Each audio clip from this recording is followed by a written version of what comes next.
What is up, guys? Welcome back to the channel. My name is Travis. Of course, this is TWA Motorsports, and today, well, other than the noisy rain, guys, look, sorry, it's raining, we're in a metal building, it's gonna be kind of noisy. Hopefully it stops and it gets a little quieter. But we are back on the GMC Sierra. So in the last couple videos, guys, we have got all the trim off, or at least the stickers and whatnot. We got a different set of wheels on it. It's definitely looking a lot nicer. Obviously, we got it running, that's a big plus. With some new ground stuff and whatnot. But today we want to continue, fixing some of the things that are wrong, and at the same time, making it better. So we're going to focus primarily on the back today. And well, I say primarily, that is all we are going to work on today, is the back of this truck. In the video where I put the wheels on, we were missing a lug nut on both sides, guys. We had a broken stud on this side. The other one just doesn't have a lug nut. And then I also noticed that one didn't act like it wanted to tighten down. So I think we have a couple lug nuts or studs that are bad. So we're gonna be replacing those. But at the same time, when I bought this truck, the guy told me, he's like, oh, the rear brakes aren't working great. Well, I don't think they're working at all. It doesn't stop well. And so we're gonna address that and upgrade at the same time. Now, while we're doing all that, we're also going to bring this thing down to the ground a little bit closer. I don't like climbing. While I'm not gonna slam this truck, at least not right now, I do wanna get it a little bit lower. So we're gonna be installing several things, and I've got a majority of them amongst all kinds of other stuff on the shelf over here, guys. But for the rear of this truck, these trucks had, if you got the early, like 03, I think through 05, they still had a disc brake rear end. And they have a single piston caliper. I wanted to upgrade to a bigger rotor and the dual piston caliper. So that is what we are going to be doing today. I bought all new stuff from Ray Bestis. So all new calipers. Obviously from Power Stop, we got cross drilled and slotted rotors and pads. And guys, I have new brake lines as well. I'm just going back with the factory rubber brake lines. In my opinion, we're in here. Let's address that stuff. So we're gonna be working on that.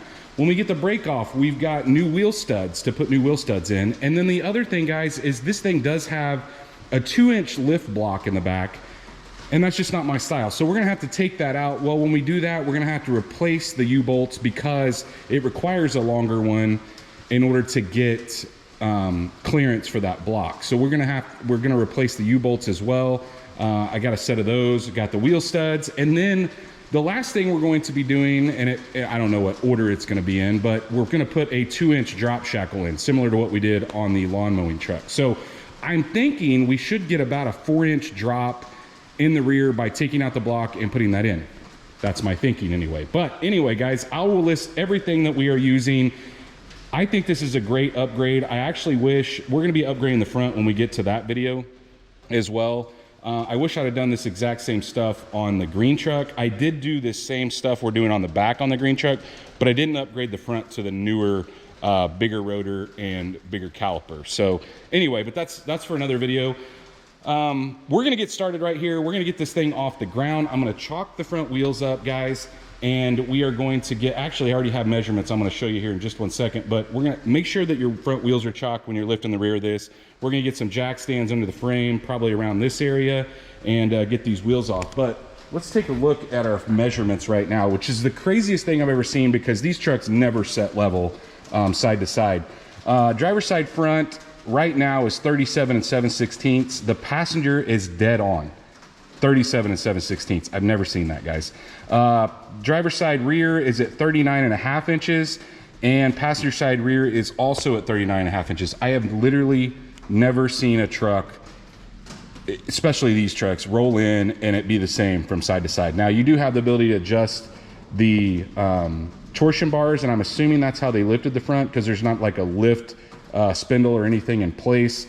So when we get to that point, we'll just have to see. But for today, like I said, we're primarily focusing on the rear. So let's get this thing off the ground, supported by some jack stands, and get started. Got this thing up off the ground, front wheels chalked. Guys, we've got, always use some jack stands. I've got them like right before the frame starts to bend back up to go to the bed. I kept the jack in place, but now we need to get this wheel off. So we're gonna take the wheels off on both sides.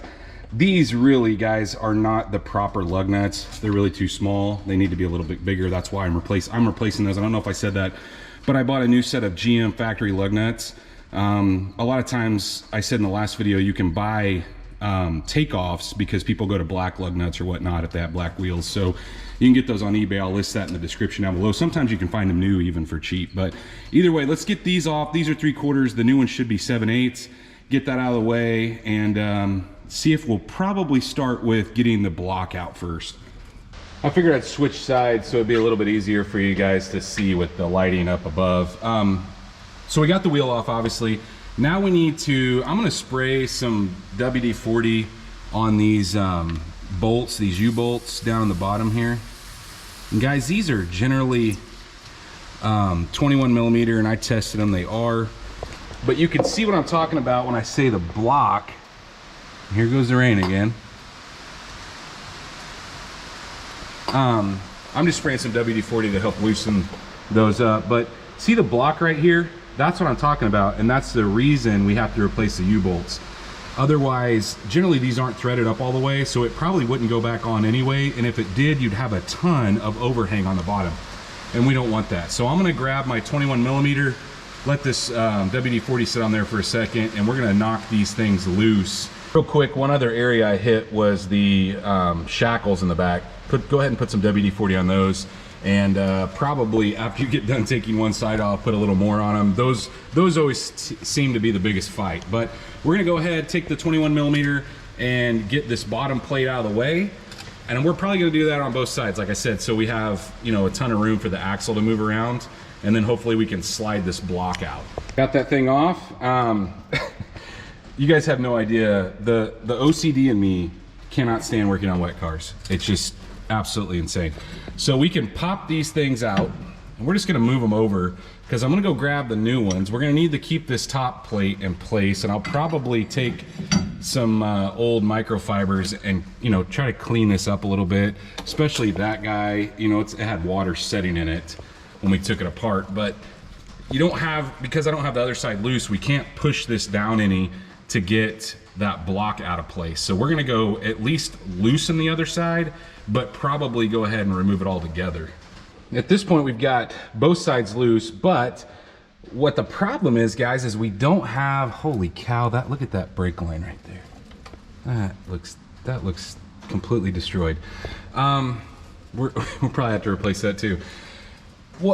Here's the problem. We've got the rear end down. It's not even supported by the jack anymore. I've got about 1 inch of clearance between the two, but I can't get this thing far enough down. So I got to do one of two things. I'm either going to have to take the shock loose, which I really don't want to do, or what I think I'll do is I'll bring another jack over here and lift up on the leaf spring a little bit to relieve some of that pressure. We just need enough to slide that block out and clear the alignment dowel on the bottom, but it's sturdy. It's not, I don't have any rock back and forth. So that's what I'm planning on doing. The other thing is, I don't know if you guys can see it, but I have another jack supporting the pinion, the front, actually the rear of the drive shaft, just because a lot of times these rear ends like to kind of fold over, and the fact that the shocks are in place kind of keep that from happening, but it just made it a little easier. It's not touching either, but just as an added support, I put that there. So I'm actually using 3 jacks if I get this one over here and lift up on this leaf spring. Now hopefully you guys can see here what happened when I put some pressure, just a little bit of pressure on the bottom of that leaf spring. Now we can get this block out. Holy cow, that thing's super heavy. So they're probably 2 inch, at least. Got that out of the way. I'm gonna clean this little pad off. Not crazy, guys, but just clean it off a little bit, and then we'll let the pressure back down. We'll go take the other one out too. But we'll let the pressure back down, and hopefully the spring, between the spring relaxing and us lifting up on the rear end, we can get it back in place, and then I'll show you guys the difference in U-bolts. Got this thing all cleaned up, all the junk out of the inside of it as well, but let's take a look at the difference in U-bolts, guys. So this is a factory size, and you can see what I'm talking about.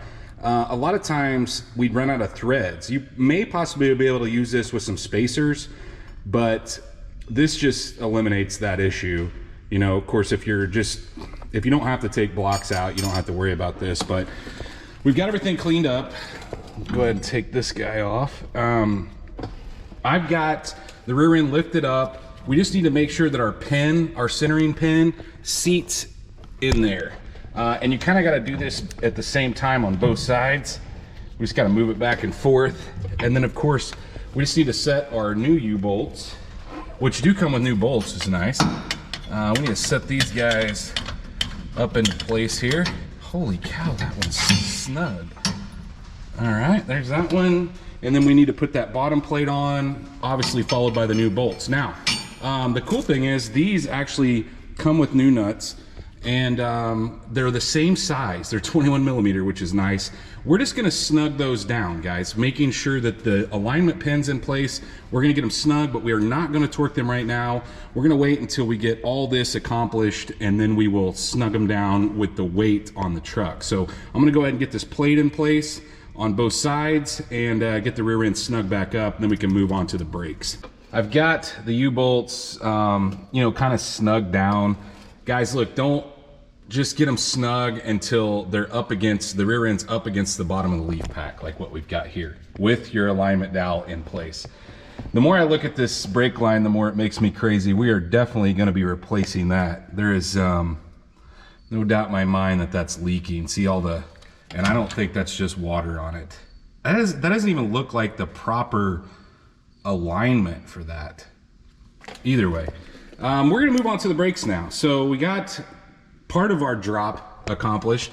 I'm actually still waiting on my shackles to come in, so we'll worry about that later. We can move on to getting the brakes apart and then seeing what we need to do as far as these studs. Golly, guys, some of them are really beat up. I bought 3 GM ones to replace, you know, the ones that are bad, but these things are a pain to pull out. But either way, we need to move on to the brakes. I'm gonna grab a 10 millimeter. I believe this is a 10. You may have to grab a wrench here because it's probably gonna spin. And you guys, look, if you're changing just the brakes and you're not changing the brake lines, be careful where you set this.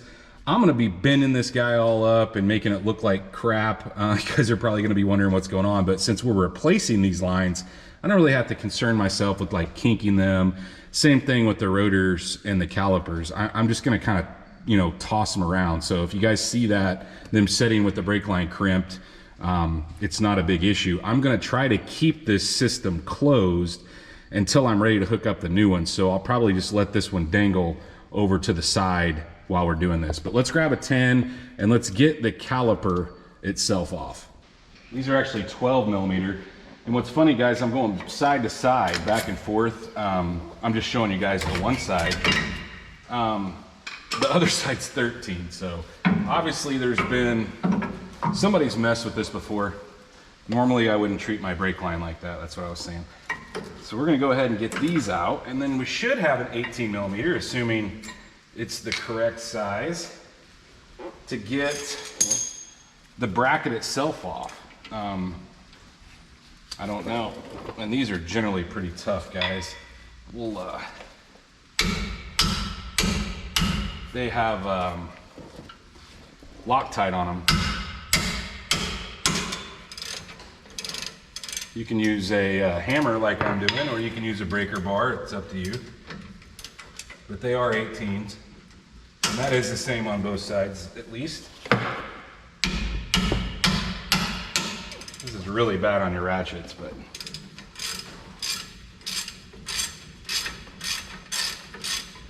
keeping the hardware. The new calipers will come with the ones that go from the bracket to the slide pins. It'll come with new, but the hardware to fasten the bracket to the actual back of the rear end will not be there. So we need to at least keep the 18s that we took out. So got this guy out of the way, and here's what I'm gonna do. I'm gonna test a few of our new lug nuts to make sure, because these look really bad. And what I may do is, I don't have a thread chaser for, these are M14 on 1.5, I think. So I may grab a thread chaser here at a local parts store and chase these threads and then test it, so we have an idea of kind of what we're dealing with. This is what's going on. We have got an M14 by 1.5 tack. Now, I started on the other side, and I didn't show you guys that because we know we're gonna have to replace at least 1 or 2 of those. Actually, We knew we were gonna have to replace one because it's broken, but I noticed when I was running the thread chaser here down, and this is a die, I might have said tap. When I was running it down the other side, one of the lug nuts is loose and spinning. So we're gonna have to replace 2 of them over there. These are pretty messed up. We're just gonna have to see. So how I like to do this, guys, is we're gonna start with a little bit of WD-40 or whatever kind of penetrating oil you have. And the downside is I do not have a wrench that will fit this. We're already getting tight here. But it is a 36 millimeter, which is kind of nice because I do have a socket that fits it. And so that's what we're gonna be using. It's not my preferred method, but I think it'll work. So generally how I like to do this is we go forward until it gets snug like that, and then we back it off, give the ability for some of that junk to work its way out of there, go back down a little bit more. And for the most part, this is why I like to do it with a wrench, because I can go back and forth. I don't have to switch it on the ratchet, but it's fine. So this is what we're gonna do. We're gonna see if we can work it all the way down to the end of the threads, and then we'll take it off, spray it again, and maybe go down it one more time. I just think that's a good idea. So it's a time-consuming process, that's for sure. But look, we want it to be safe, and if we have to replace more than, you know, the 2 on the other side, then we have to. You know, it's just how it goes. So I'm gonna work over this. I won't make you guys watch this, but this is kind of the process here. One other thing I'm doing between each pass, so I'm making 2 passes on each, so I'm taking some brake clean and cleaning off both this and this. And then we put some penetrating oil back on there and go again. So just wanted to show you guys kind of my method of doing this. And maybe it doesn't work. We'll just see. The second time should obviously be quite a bit easier. And then we're gonna grab a new lug nut and test it to make sure that we don't have any issues. I don't think we will, but you never know. I got these things to a point where I went over them all about 2 or 3 times. And guys, they actually cleaned up really well. This is one of those brand new lug nuts. So we're not gonna have to replace any on this side. I like to go over it until I can almost spin that guy on there without it catching at all. So like you can just hit it once and it spins all the way to the end. To me, that's when you know, or it almost spins all the way to the end, but that's when you know that you're good. So like I said, I probably went over it 2 or 3 times, but at this point, we're gonna switch gears, go to the other side, and we're gonna see if we can knock out the bad ones. So here we are on the other side.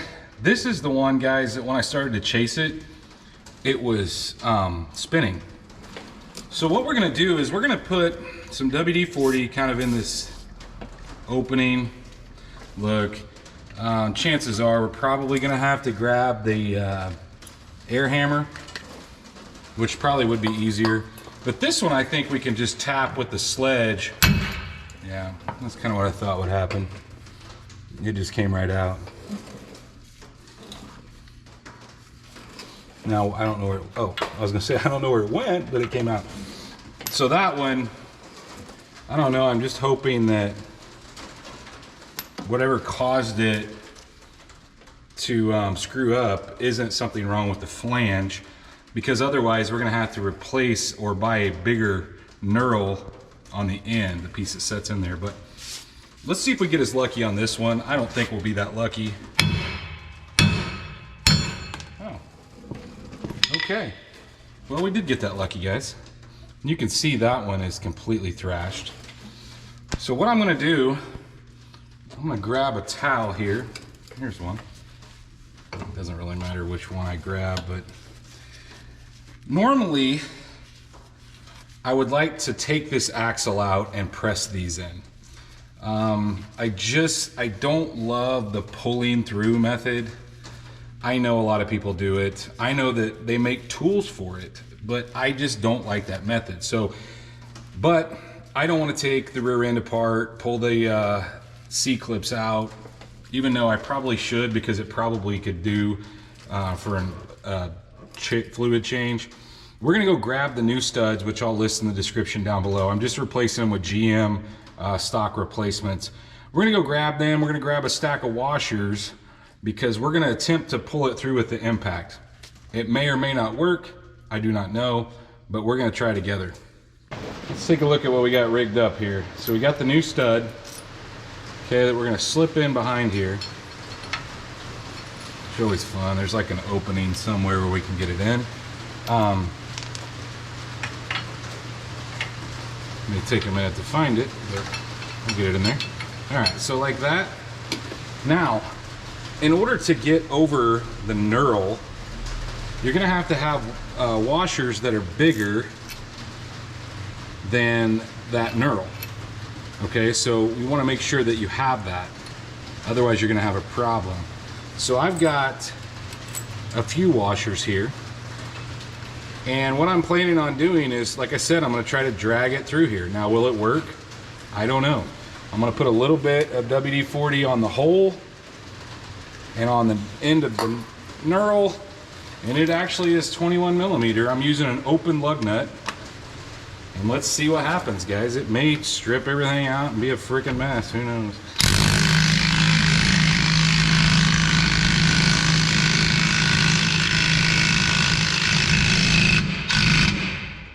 Pulled it right through. Now, it's not my favorite method. But look, if you use a washer that's too small, check this out. See, that would bottom out, and that would cause us some problems. But it's in there. I'll be darned. I didn't think I'd get that lucky right here on camera, guys. So let me go grab the other one, and we'll attempt to do the same thing. If we can get it in the same spot. Okay. I had to hunt and hunt and hunt for the washers that I needed as far as size goes. Man, you can hear the rain still going out there, guys.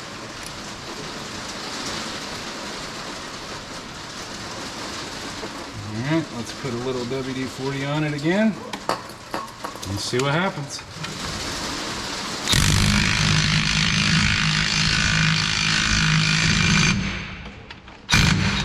Bingo. Like I said, normally I'd like to press them through, but sometimes we can't always do what we want to do. They do look just a hair longer than the other ones. It's the factory one. I am going to use my thread chaser just to make sure we didn't booger up any threads pulling it through there. I always think that's a good idea, guys. So I'll do that off camera, but we're ready to go back together with some parts, hopefully. I went ahead and chased the threads on those, and it stuck a little, I think probably mostly because of the paint. But before we go back together, guys, I want to clean this off with this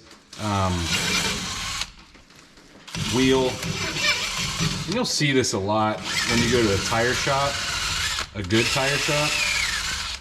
They will clean this mating surface, mainly on your rotor. They don't take your rotors off, but the main reason I wanted to do this, I'm going to put a little bit of paint. I'm going to try to focus on this area here, not this mating surface. I mean, I'm sure I'll get a little bit on there, but we're just going to kind of go over it a little bit with this brush, get some of the big stuff off, and then we'll shoot just a little bit of paint on this center section here. And then I may also hit, I'm going to clean all this out here. A big mess in there. Just years of caked up brake dust. So we'll clean that off as well. But I may paint the backing plate there also. And I'll just use some like Rust-Oleum. Probably no primer or anything, nothing. I'm not gonna go crazy like trying to clean it all up. And anyway, just kind of wanted to tell you guys what the plan was. I'll show you here in just 1 second. We've got the new calipers hanging up. I'm gonna paint those. I'm gonna try something I haven't used before as far as paint goes. So I'll show you that as soon as we get these cleaned up on both sides. I want to go ahead and do that so I can shoot some paint on and it be drying. I overshot it a little bit. Got a little bit on this. It's not gonna hurt anything because it's gonna be drying for a day or so, guys, because I have to paint the other stuff. But anyway, kind of wanted to show you, I did spray a little bit on the backing plate as well, just to make it look a little nicer. Majority of the backing plate's gonna be hidden, but it'll just kind of keep it from rusting out. You know, it's pretty common for these things to rust over the years.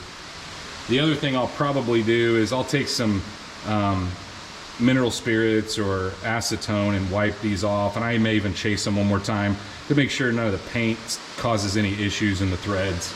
Well, unfortunately it's raining still, but you can see, guys, I scuffed these all up, taped off the spots I don't want paint. So mainly, like, we don't need paint in there. We definitely don't want it on the pistons. We don't want it on any of the boots. So I taped all that off. I scuffed them with the Scotch-Brite pad. The other thing, guys, is this is what I'm gonna be using. I won't show you guys this process. I literally used a red Scotch-Brite, scuffed them up, wiped them down. I'm probably wiping them down again tomorrow when I paint them. Which, guys, this is all be in this video, but gonna use some VHT primer and then some VHT just gloss black caliper paint. Now, in the past, I've used G2, and I really do like G2 products, guys, but it doesn't come in a spray can. You have to buy their little spray deal, and actually it's not even theirs, it's another brand. But I figured we'd give this a shot. I ultimately went with black because I think gray is just, I don't know, to me it would almost look black. So we're gonna go with black. I'm gonna give this a day or two to dry up. Then like I said, I'm gonna chase the threads again, and then hopefully we can start putting the rotors on, and the calipers at that point will be dry. So I think they'll look a lot better. You guys will see that in just 1 second, and hopefully the assembly goes well. At this point, guys, it's been like probably a little over a day I painted these, and I have to say I'm very disappointed with the results. It's more of like a grayish color. I don't like it. It makes me nuts. And you know, I mentioned something to my son about it, and he's like, well, it's an older truck, you know. And I'm like, yeah, but I'm one of those guys, if I do something, guys, I go all in. So when, you know, I don't get the results I want, I would not recommend this. This is the VHT. I just didn't have good results with it. It seems like I've used VHT in the past and not had good results either, but I thought I'd give it a try just because it was in an aerosol. But here's what's probably gonna happen. I'm probably gonna paint some G2 or some POR 15 over the top of this at some point. But for today, we're gonna go ahead and put them on. And when I do the fronts, I may come back and just coat like the top and the front sides of the back. But everything's dry. Like I said, because I painted that, I am gonna run the thread chaser down all the threads again, and then we'll start the reassembly process. So I really want to show you guys a side-by-side comparison with the brake. Since the caliper's still on there, I didn't want to break the system open and have, you know, oil all over the floor. I want to show you too, side by side, the difference. But let me get these threads chased down with that thread chaser, make sure we get all the paint out of them, and then we'll start assembly. Now, because we're kind of making a kit, there is a difference, guys. So you can't just order these for a Silverado. You have to order the part numbers that I list down below in the description. This is not listed. We're kind of making a kit because these never really came with this style brake in the back. So like I said, just pay attention when you're ordering.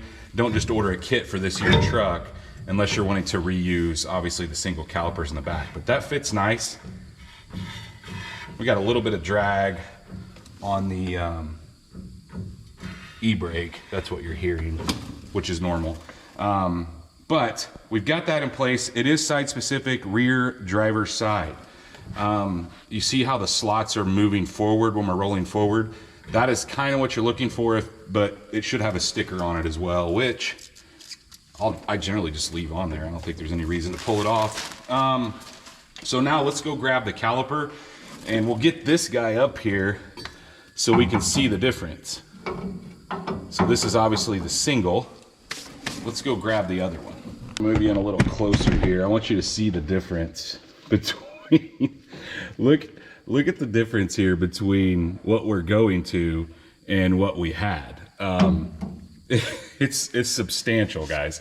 And there is a left and right. You can see there's a left. And how you're gonna know is your bleeder should always face up. that should be your telltale sign. So this guy, obviously we gotta go grab the bracket and we gotta do some assembly on the bracket. We're gonna reuse the hardware that came with this. Because I bought new rotors, or sorry, new calipers, it came with new bracketry, and your brake pads will also come with that. So you'll have 2 sets, but this guy kind of sets in place like this.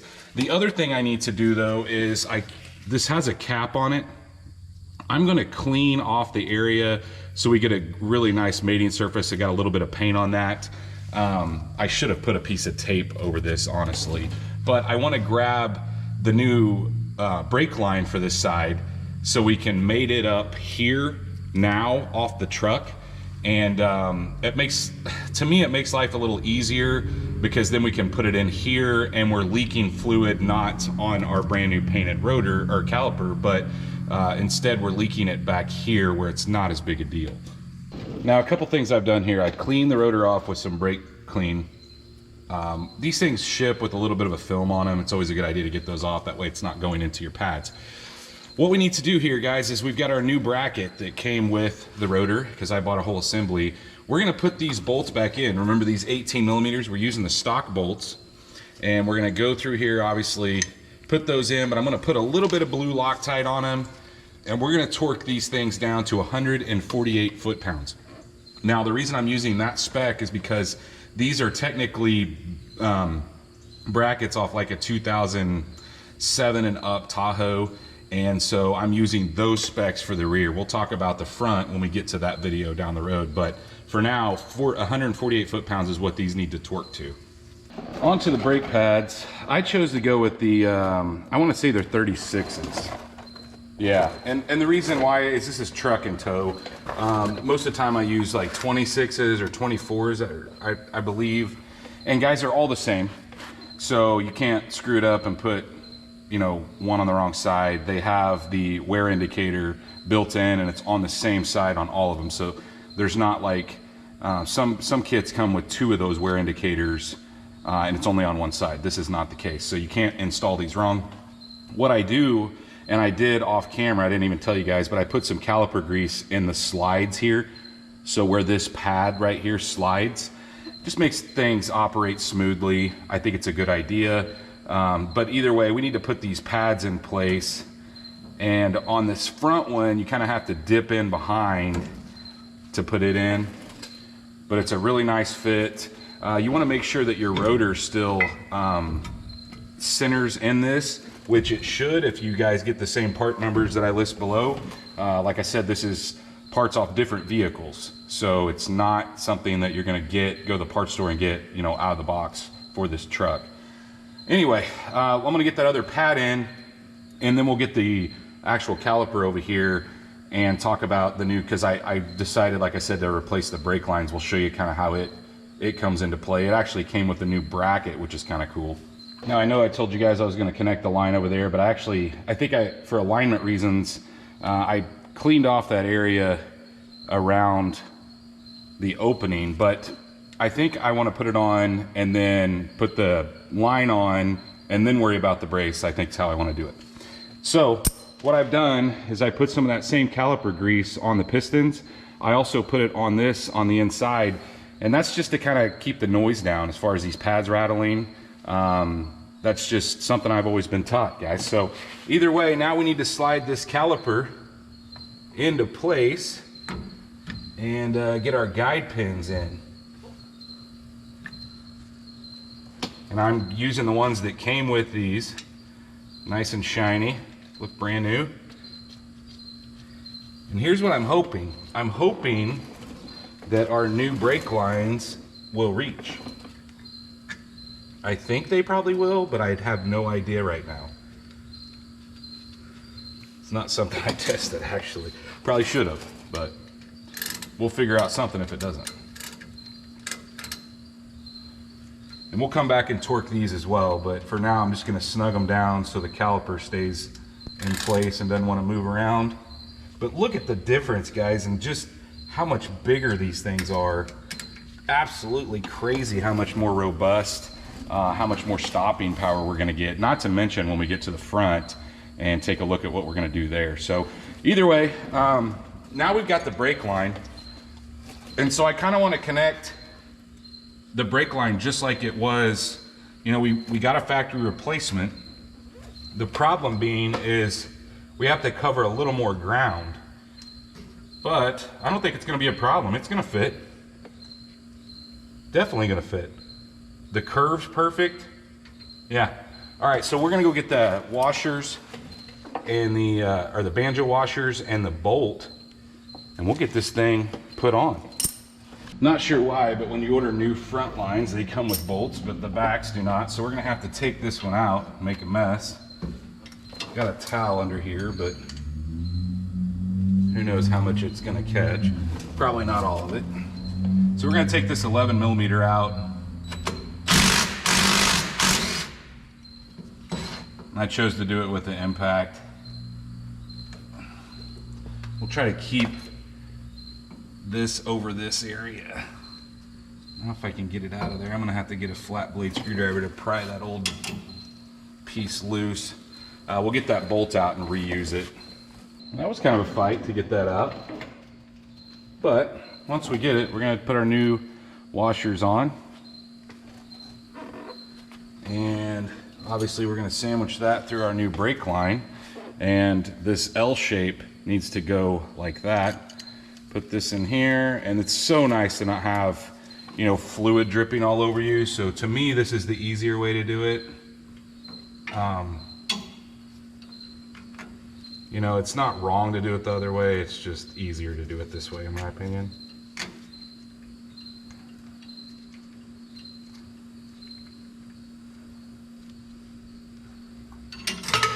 See if we can get it started here. It's going. And I don't know if you guys, hopefully you can see the direction it's facing. It's facing that bend is going away from the caliper, kind of towards the leaf pack. That's the way we want it to go.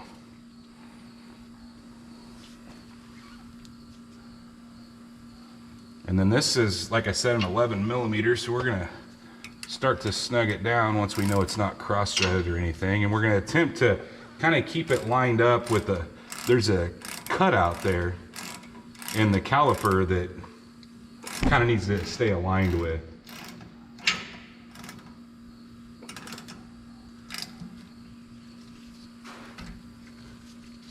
Oh, moved on me.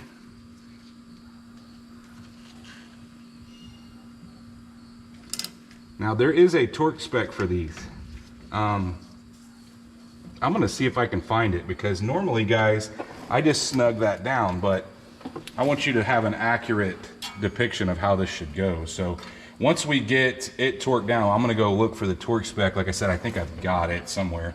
Then we'll worry about getting the line hooked up back here in the back. That's when we're probably gonna really make the mess. Torque spec on this bolt right here, guys, is 30 foot-pounds. I'm gonna slide this in between just so it doesn't, it's wanting to move on me.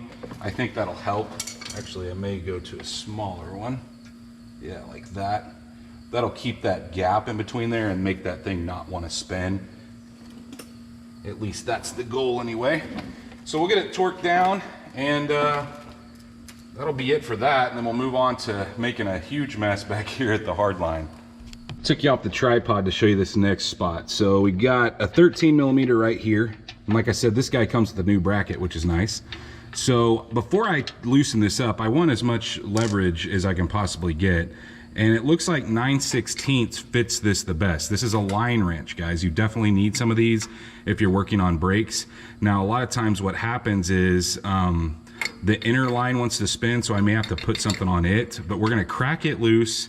Once we get it cracked loose, then we're gonna take the 13 out and get this new one in place. You can see now we've got this thing installed. It's still dripping, and the reason why, guys, is I just snugged down the 13, and you want to get a couple good threads turn here before you start wrenching down on this. The other thing, really good idea to grab a wrench and hold this while you're spinning this in, but make sure you don't cross thread this, otherwise you're going to have a huge mess of having to cut a new line or source a new hard line. So just be careful here, make sure your threads are good. Once we get that line snugged down, guys, we are complete on this side. I still Have to do the other side. I wanted to show you guys this. I won't show you the other side. It's the exact same process. The downside is the other side did not come with a bracket, so I'm gonna have to take this little clip, this retainer clip out, and just run the brake line into it. It just makes for a little bit harder to do it and a bigger mess because you're obviously out of that longer. But aside from that, you know, not too bad. I got a new line for this right here. This guy, it's really, I just don't like that. It looks really crimped to me, and it almost makes me think,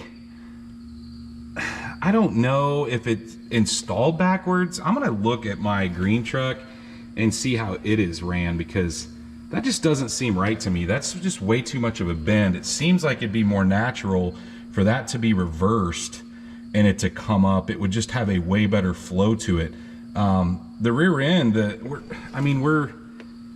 nothing's changed as far as geometry goes. So I don't understand that. I don't think that's right. I think that's been messed with before. But either way, I'll get to that here in a minute, guys. I'll tell you after looking at my green truck, kind of show you. It's a similar process, but you got to take 1-2 lines out of the T-fitting, and then obviously we have to unhook it up top. So I'll list that part number down below as well, because I am going to replace it. Now we'll just determine which way it's going to go once we see that. What I did, guys, is I went over and looked at my green truck, and sure enough, they do face forward. Okay, so the line is supposed to come out towards the front of the truck. What is different about this one is this one was bent, and I think it's probably because of the amount of lift this thing had. So what I did was I put a couple of my pry bars here under this little guy and bent it back up, and we're at a way better angle now. Now, I will tell you, this line is completely pinched and broken, so we're definitely going to be replacing that. I've got the new one laying right here on the ground. So what we need to do is we need to bust. I'm going to start at the bottom here. We're going to make a mess down below, of course, but I'm going to put some towels under there. We're going to bust this line loose and this line loose, and then I'm going to take the 13mm out of this to get this out of place. And then we're just gonna let it kind of drip out of the way for now.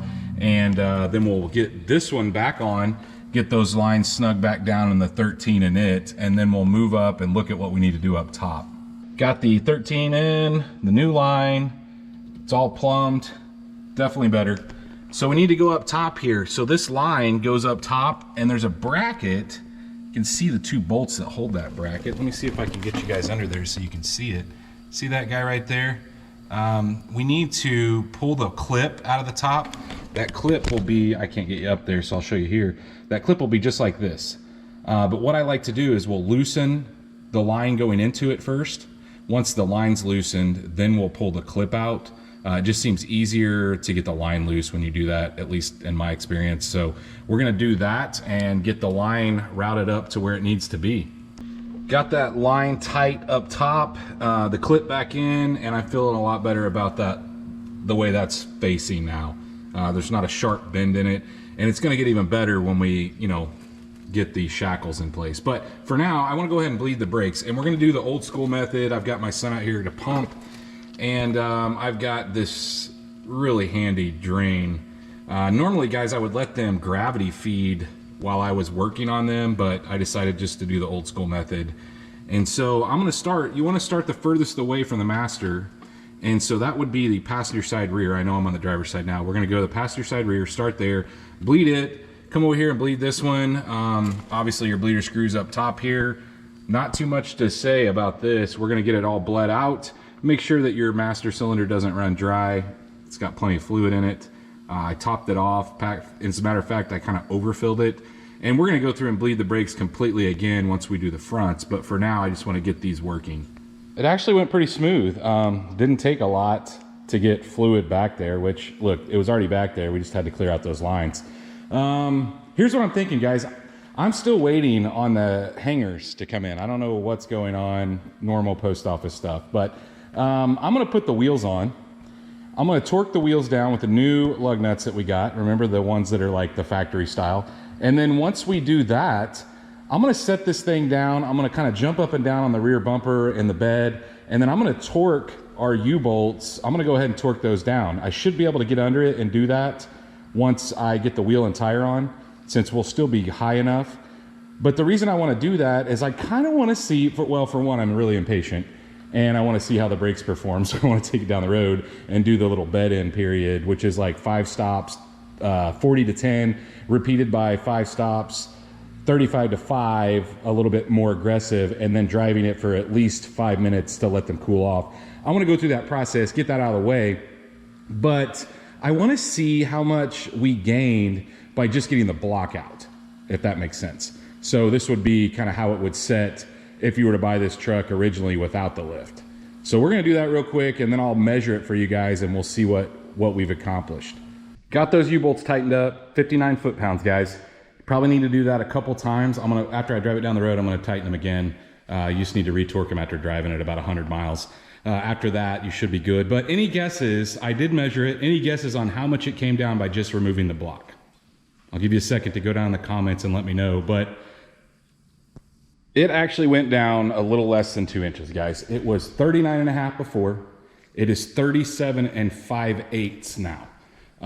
So it did go down. And that's perfect. I'm wanting to get it closer to the ground, but here's what I'm gonna do.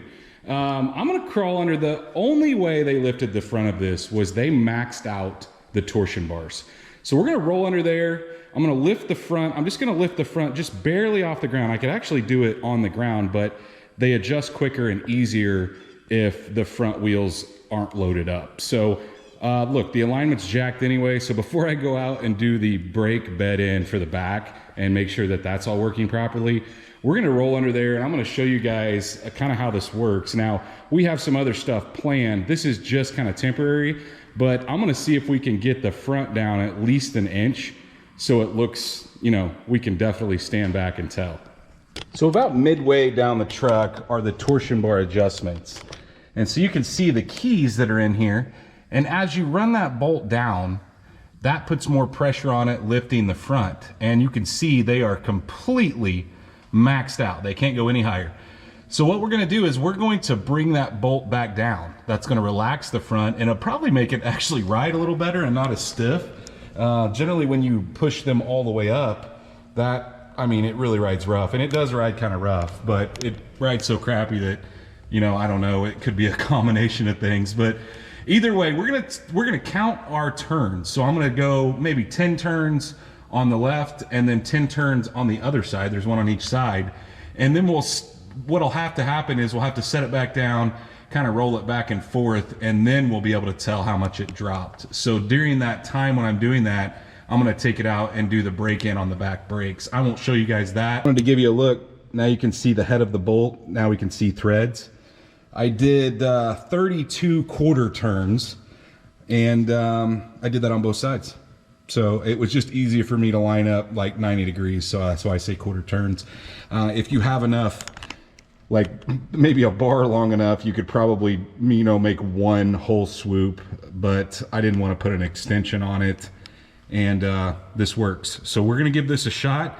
We're gonna take it out and drive it. When we come back, we'll take some measurements in the front. Just got back from a drive with it, and man, the brakes are so much better. You have no idea. I don't think the backs were working at all. We got a really nice swipe pattern on the back brakes. I don't know if you guys can see that, but looks like it's hitting pretty evenly. And it felt way better. But I did measure the front. Any guesses on how much the front came down? We started at 37 7/16. I did 32 quarter turns, which is what, 9 full. Is that right? Am I doing my math right? Or is it 8? Sorry, 8.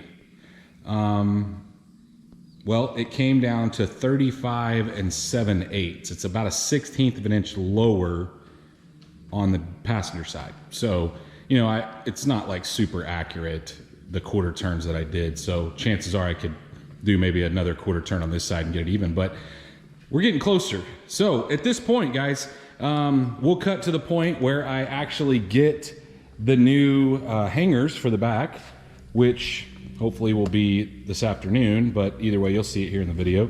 And we'll keep plugging away. I still want to get another 2 inches of drop in the back, and we'll see if we get that out of that shackle. Before we get under there and start taking, obviously we're gonna take the hitch out, but before we do that, one of the things that always annoyed me about these trucks is this tailpipe sticking out. So what I'm gonna do is I'm going to take my Sawzall and I'm gonna hack it off right about there. Kind of in between this brace and the leaf spring, somewhere right there in the middle, just so I'm not seeing this ugly thing kind of poking out the side. It just looks weird. Maybe down the road we'll do some exhaust, but for now I just want to get rid of that. I guess it's kind of an extension. I mean, it's part of all one piece, but it just looks hokey. So I'm gonna hack it off real quick. Much better. Now we don't have this ugly piece of pipe hanging there. Made pretty quick work of it with the Sawzall and the cut-off blade. All right, let's get underneath this thing, get the hitch out of place. We got some stuff to unplug with the wiring and whatnot. And I think it's 21 millimeters pretty much. We'll need a couple wrenches, but let's get under there and do that. Now we just did this on my black pickup truck, the lawn mowing truck, but so here's what we got. We got 21 millimeters here and here. There's a bolt that goes all the way through. Then this is actually threaded, so it's a 21 also. And so those three, and we'll have those same three on the other side. And then other than that, guys, we have, since this is a factory hitch, you'll also have a 21 that goes in up the bottom, into the bottom of the bumper. But as far as unplugging everything, our clips are actually broken. Well, they're not broken, they're just, it's unhooked here. There's a clip there, but we just need to unplug this guy, and it's, looks like it's about broken too, but we'll unplug this, get it out of the way, and then we'll zip these bolts out and have this thing down. And I can generally do this by myself. I will leave like this 21 that's threaded into the truck to last, or maybe even the bumper ones, and then I can kind of hold it up with my knee on this side as I take it out. Now that we got that guy out of the way, on to the fun stuff. All right, guys, remember earlier we've been putting some WD-40 on these because they're always a fight. Of course, maybe I'm out of WD-40 at this point. Oh, no, I'm not. Good. Yeah, so anyway, we need to continue to do that. But we need to loosen these up next. These are 21 millimeter also. It seems like the whole bottom of this truck is 21 millimeter. And these things are always just a blast to get out. Here's what I'm gonna do. I'm gonna bust them loose with the 21 on my big impact. And then I'm gonna put my 10 millimeter on the end here, and we're gonna set it to tighten. So this little guy right here, on my small impact, we're gonna set it to actually like we're tightening that, and we're gonna put our 21 millimeter on the nut, and we're gonna spin it out that way. That's how we're gonna loosen them up. But in the meantime, I have gotten this thing on the jack stands again. Jack stands under that crossbar. There's a big tube that runs side to side. That's where my jack stands are. Got the front wheels chocked, got the rear end supported. So we've got support under the truck and the rear end because we're gonna need to move it up and down in order to get these out. So that's our next step, is seeing how hard these are gonna fight us. Generally, they're a fight. I will tell you, this is by far the easiest ones I've ever removed. They came right out. So here's what we need to do. First of all, I got a little crazy taking these loose up top, so I'm gonna shove them over a little bit, but we need to put a pry bar in here. Sometimes these things are kind of snug, and just loosen it up. And then once we do that, we can lift the rear end up and sneak that out of the top, getting this old one out of place. Now you can see exactly what I'm talking about. We've got them high enough where we can sneak that bolt out of the top. So we'll push it out. Hopefully, like in my black truck, it was stuck.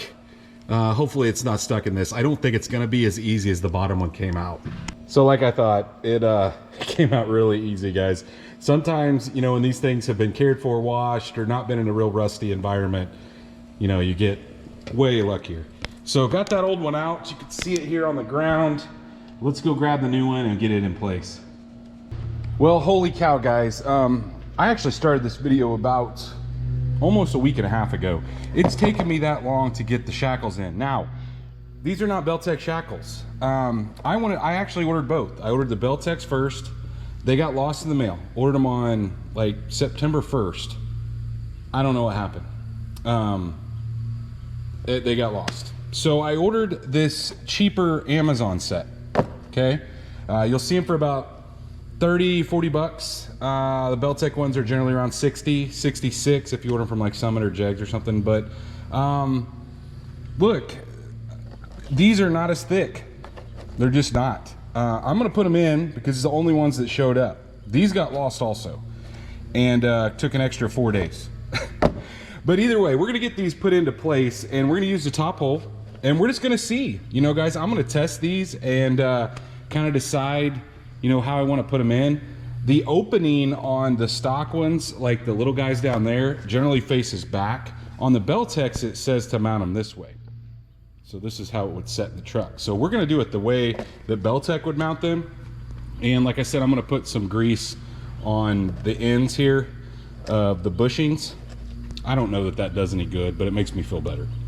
So let's get these things put in there, and then we'll let it down, because I want to tighten it after I bounce up and down on the back of this thing a couple times, but I'll show you once they're installed. I've got them in, guys, but a lot of times when people tighten these, sometimes they over tighten them and it bends this. So I'm going to grab actually an adjustable end wrench and bring it all the way down to this thickness, and I'm just going to bend this out a little bit so we can get this into place.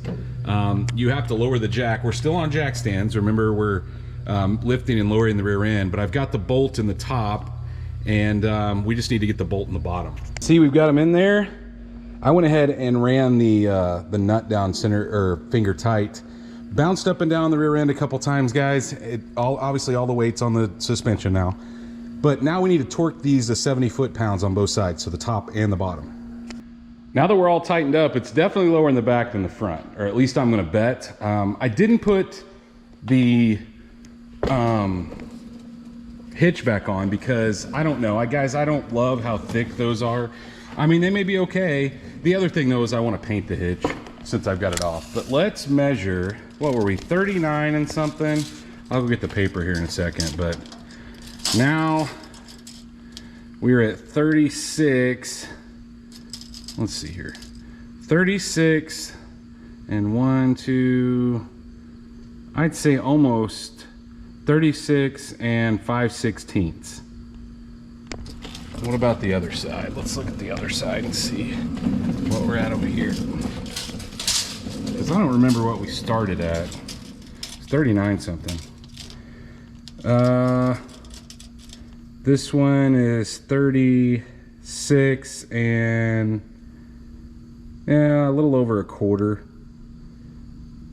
No, it's about 5/16 also. No, I take that back, it's not. Okay.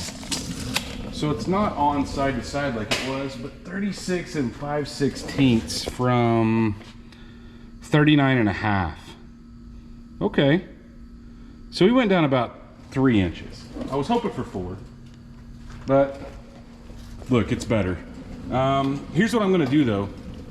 To end out this video, I'm gonna take it for a drive off camera, but I want to go ahead and adjust the torsion bars a little bit more. So what I say, we're 36 and 5/16 back there, and actually we're 36 even on the front. Looks higher to me in the front.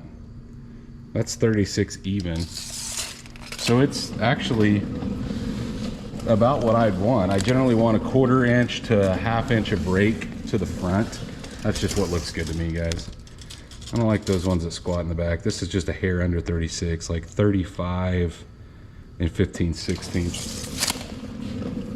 Okay, so maybe I won't adjust it, but what I will do is I'm gonna take it out for a drive, and then I'll measure it one more time just to make sure that we're somewhat accurate. I feel like, just looking at it, to me, from like back here, to me it looks like the back is a hair lower.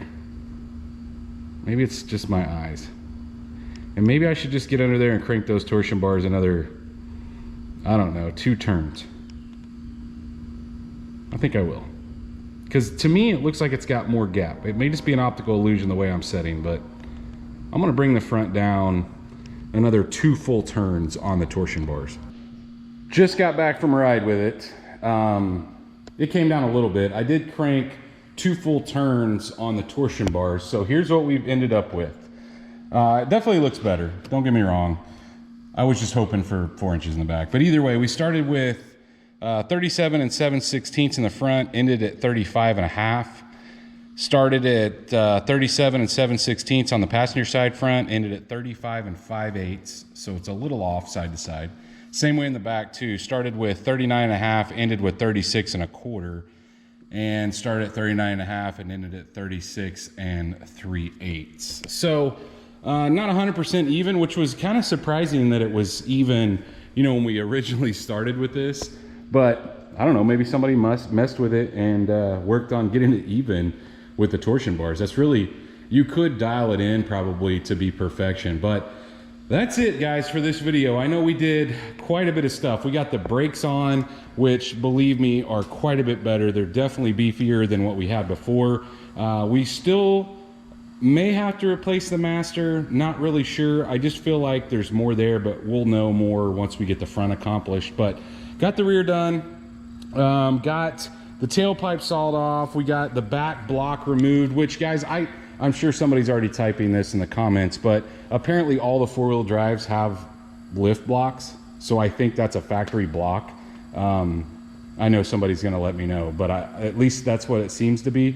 But we got the lift blocks out, we got the 2-inch drop hangers in, new U-bolts, everything torqued down like it's supposed to be. And guys, I think it's starting to look a lot better. Now, I don't know exactly how low I'm gonna go with this truck. As of right now, honestly, I just wanna keep it around this height. I would love to have another 1 inch, but the problem is I can't get another 1 inch without doing some weird stuff in the back that I don't wanna do.